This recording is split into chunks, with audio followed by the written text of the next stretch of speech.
but social media allowed us to be in front of our clients, be in front of our agents, in front of other referral partners on a more consistent basis. And that just took us to the next level.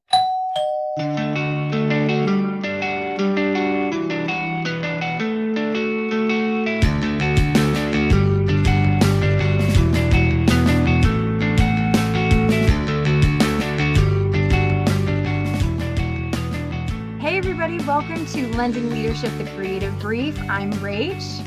And I'm Rin. Welcome, everyone. We have a very special guest today. We are going to be talking with one of our awesome loan officers in the Chicagoland area, Dan Andersen, about his team and his success. Welcome, Dan. Thank you so much for having me. It's an honor.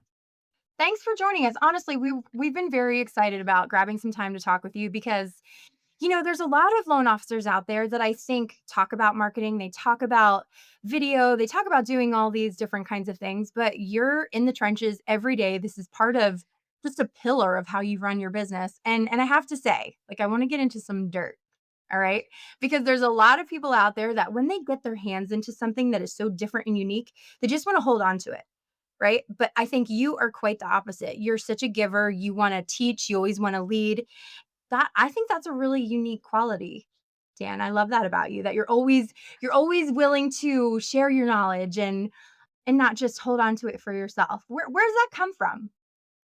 I think it gets to the point to where you get to a spot in your career that you look back and say, it's not enough. I want more, but now I can start giving. And I think that's what HMA has really done for me. And I want to do that for everyone else as far as our loan officers and future loan officers and give them the ability to grow. And I feel like the more that they grow, the more our company grows. Naturally, the more I'll grow. So it's not a selfish thing, but it's a circle of life, if you want to say. If everyone's successful, you will naturally be successful. Surround yourself in a room with five people that are successful, you're successful. Surround yourself in a room with five people that aren't, you're probably going to fall short.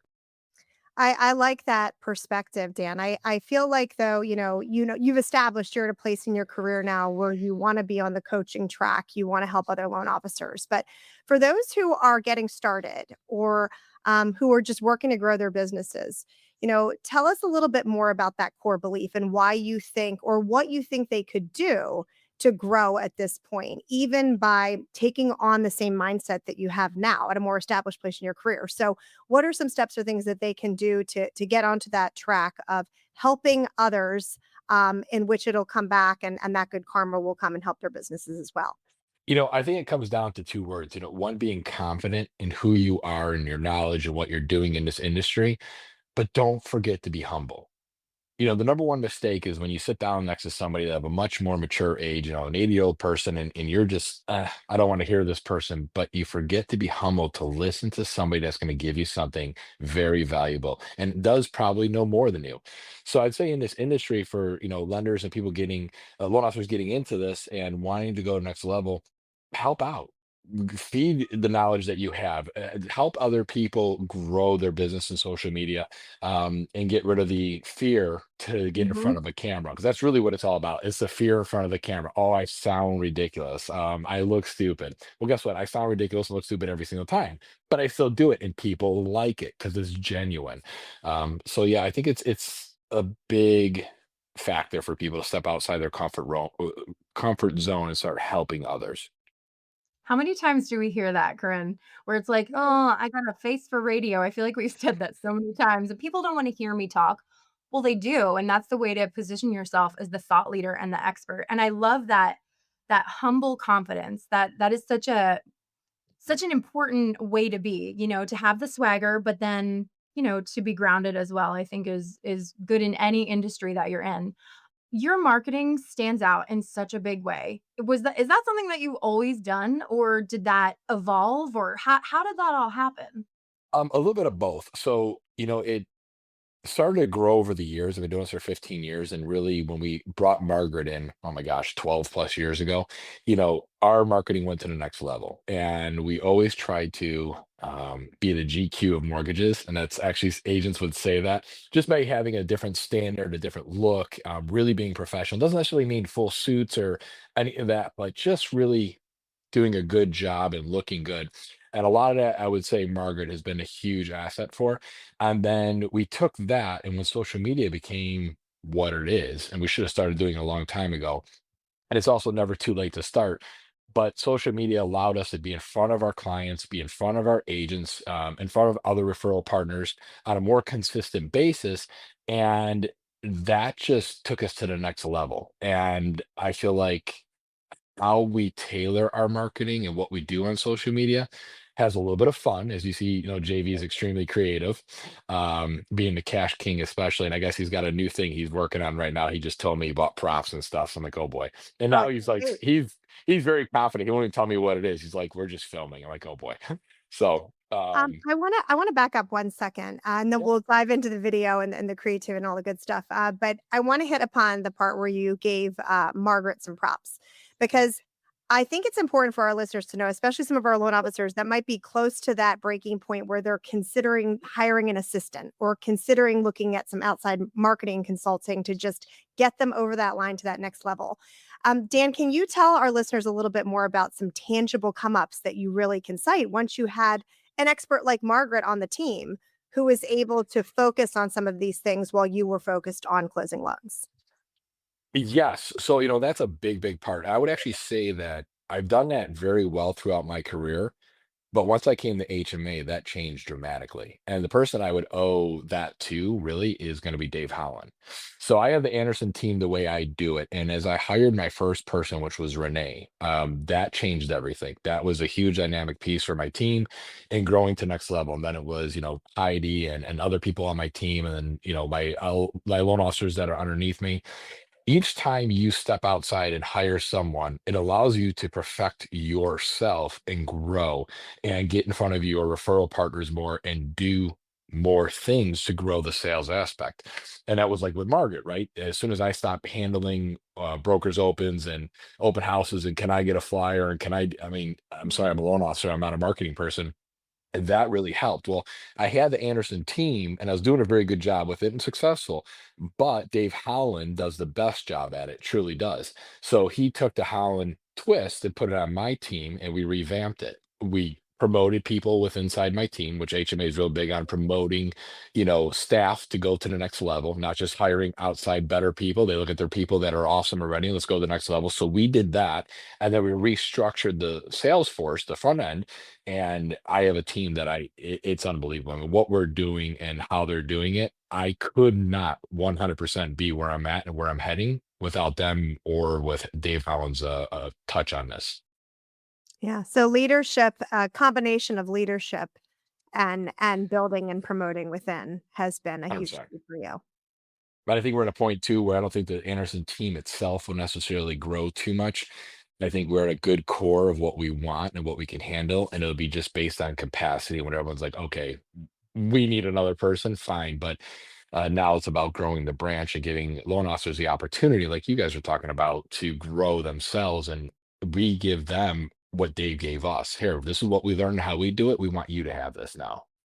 Yeah, that passing it forward of knowledge and just trying to I think the big thing in any industry, again, but certainly in the mortgage space, is to not reinvent the wheel. Look at what really successful people are doing and do that. I think there's sometimes this feeling of, "Oh, well, I can't do it that way. They did it." No, if something's working for somebody else, do that.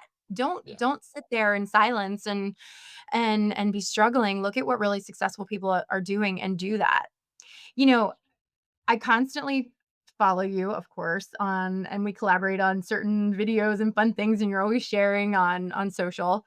I love that this is a really great little piece of advice. You're constantly sharing videos from your realtors on your story. It's not just stuff that you guys have created. Has that created either just more engagement or what was the thought behind that? So it's been huge. That was the number one part I would say that changed everything in our social media and our growth in our industry.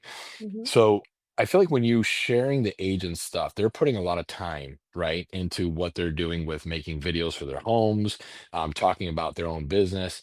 You want to share it because one, you want to get that out there and you want to help them. And you also want to show your buyers and people that are following you, hey, look at this house that's showing up.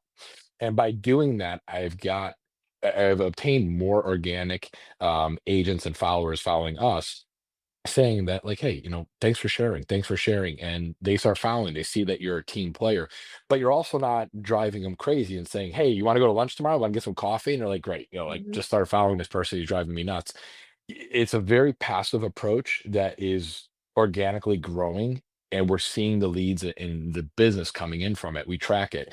I actually missed a golf outing, but my team was there, and several agents are like, "Oh, you guys, we see you on Instagram all the time, and you guys are the best," and blah blah blah. And they spoke so highly of us, and a lot of them didn't even actually ever meet me, but they might have done a deal with me, or maybe not, but they see the social media. So sharing, it's great. You have to have a combination of so many different things. And I think, you know what, you're in this industry, take care of your agents, share them. That's what it's all about. I like that because I feel like, Rach, that's like also another way Dan's treating it as like a strategic touch, right? Like as we call it when you're reaching out through the CRM or you're submitting, you're giving him email, you're giving him a text message, you might do a phone call.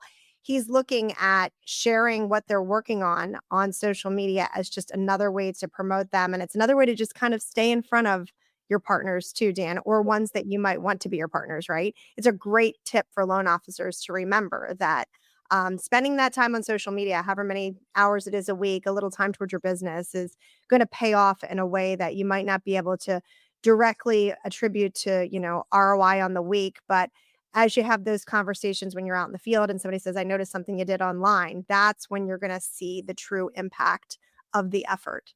And it's Yep. super important. And it's so different now too. You can't really just go into a real estate office like we used to. I mean, we'd be Mhm. dropping off pizzas, we'd be doing flyers and all this. You're lucky if you see a handful of people, or one or two realistically. And you're doing that once a week, once every other week. Then you get busy and you'll do it for a couple months. With social media, you're consistently in front of agents and you're giving them something. Same with your clients. How hard is it to call clients and your past clients consistently? It's hard, and especially if you get really busy, you fall off. By doing the social media, you're staying in front of them. They're engaging. They're watching you. When it comes time to refinance or grow to a bigger home or downsize, they're like, "Oh, I see Dan all the time, and Dan's doing better. Dan's growing. His team's doing great." And again, people like successful people and people that are doing a really good job and have, an obscene amount of reviews. The company alone has over 10,000 5-star reviews. It says it on our branch. That's huge. I mean, if a client can't see the confidence in the company alone just by 10,000 5-star reviews, then there's no winning that client. It is just what it is. You know what, Dan, you bring up such a good point, and I've heard you use this word a couple of times now. Consistency. Everybody listening, it's consistency. You can't just post 1 or 2 times or go really strong for 2 months and then it's not working and give up. It's the consistency. It's every day and making this part of your business plan, not just have it be a fun little hobby. Like this is part of your business. And I think a lot of times maybe spouses or other people might look at you and think you're on your phone all the time. I'm not speaking from personal experience, but maybe. But it really is. It is part of your business. It's not just, a casual scroll and like. It is sharing people's posts. And then, hey guys, listening, this takes some of the heat off of your back to constantly come up with content, right, Dan? Because you're filling in the gaps with your realtors' content that they're making. But sharing, liking, and commenting is huge. And that's part of the relationship build. But the consistency, you do a very good job at it's not just every now and then. This is part of what you do. Do you build out time? Do you block out time to do this, or is it just second nature now? It's 24/7. It's second nature. I'll be on the phone with a client doing a pre-approval. JV will he'll say he doesn't know how I do it, and I share two things or make a post while I'm on the phone with a client. My mind is 900 miles an hour, constantly going. So it's nonstop. But I also think that because I'm sharing and I'm building the algorithm of social media around what I'm doing, those posts that I want to share are starting to come up more, Sure. so I can get on, I can see things quicker, and then I'm also branching off and trying to find more agents and more are being suggested to me in the Chicagoland area and other areas that I'm licensed in. But now I'm seeing that, and that's growing too. So it kind of gets easier as you continuously do it. Like making videos. When you first start off and doing a video, I mean, you all know it's not easy. It's intimidating. You it's so hard, but once you do 5 of them, you're like, "Oh, it's easier." Next, you're a year later and you look back, you're like, "Oh my god, I can't believe how bad I was at this, and now I'm doing such a good job." So it does become easier, but it has to be a part of your life, not even just your business. And I think one mistake that a lot of people do, is they don't bring their life and their personal life into social media. Mhm. They're too much about business, business, business. And yeah, at first it's really good, but I think the audience starts to lose interest. They want to Correct. see stuff. Like I posted my truck. I did some work on my truck, and everyone's like, I got so many comments, and so many people went crazy about it because I don't think they would not know that I had the mechanical background to be able to tear apart a brand new truck and do what I did and put it back together. People So wanna see you as a person and understand your hobbies and interests, not just the business side, and I think, yeah, sometimes you can get caught in tunnel vision, as a business owner, just posting about an article or a product or something that you want them to know about instead of just remembering to stop and share about what you're doing personally. I wanna go back to something you mentioned JV, and we have to talk about JV, right? So, I mean, you 2 are like the dynamic duo. I mean, it's like, you wanna see online, what are they doing next? What's coming out next? Tell me about the history of how, you and JV met, how you guys got started on this path. I know JV is a successful, video company too, and I know he's got a lot of experience with video, which is probably very helpful, but how did you guys start this whole process together? Meeting, the creative brainstorming process, some of the ideas you guys come up with? Give us a little bit of the scoop on that.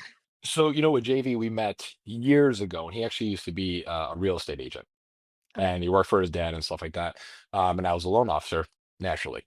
That wasn't the field he wanted to be in. He also went down a path of professional training and bodybuilding and all that stuff. If you do scroll through his Instagram, you can see his pictures of him doing competitions and stuff. So he did that. I think he does still dabble that a little bit in the morning. So he's like me, where he's nonstop. I mean, up at 4 a.m. gym and then training a client and then gets into mortgages. But he came to me one day about wanting to get into mortgages. And I said, sure. And like I tell everyone, get licensed first and then we'll talk, because everyone talks and nobody gets licensed. So he got licensed. And then the next thing you know, he joined our team. And the first year hit off very, very good. And it was very impressive. And then all the COVID stuff happened. And yeah, that just kind of affected everybody. And, their business either skyrocketed or didn't.